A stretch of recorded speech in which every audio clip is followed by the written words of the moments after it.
Thalassaemia একটি বংশগত রক্তের রোগ যা হিমোগ্লোবিন উৎপাদনে সমস্যা সৃষ্টি করে।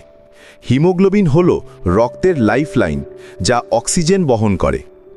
থ্যালাসেমিয়ার প্রকারভেদ: 1. Alpha thalassemia. 2. Beta thalassemia, major, minor, intermediate. বংশগত কারণ: যদি দুইজন বাহক বা ক্যারিয়ার বিবাহ করেন, তাহলে তাদের সন্তানের থ্যালাসেমিয়া হওয়ার সম্ভাবনা থাকে। যদি একজন বাহক এবং একজন থ্যালাসেমিয়া আক্রান্ত বিবাহ করেন, তাহলে সন্তানের থ্যালাসেমিয়া হওয়ার সম্ভাবনা বেশি। সমস্যা: রক্তশূন্যতা, অ্যানিমিয়া, হাড়ের সমস্যা, বড় লিভার, স্প্লিন, হৃৎপিণ্ডের সমস্যা, বৃদ্ধি ও বিকাশে সমস্যা, ইনফেকশনের ঝুঁকি বেশি। অসুস্থ অর্গান: হাড়ের মজ্জা, লিভার, স্প্লিন, হৃৎপিণ্ড। করণীয়: 1. পরীক্ষা করুন।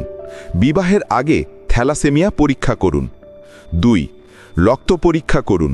নিয়মিত রক্ত পরীক্ষা করুন। 3. রক্ত সঞ্চালন, প্রয়োজন হলে রক্ত সঞ্চালন করুন। 4. চিকিৎসা, ডাক্তারের পরামর্শ অনুযায়ী চিকিৎসা নিন। 5. আত্মীয়ের পরীক্ষা, পরিবারের সদস্যদের পরীক্ষা করুন। মনে রাখবেন, থ্যালাসেমিয়া একটি বংশগত রোগ, তাই প্রতিরোধ ও চিকিৎসা গুরুত্বপূর্ণ।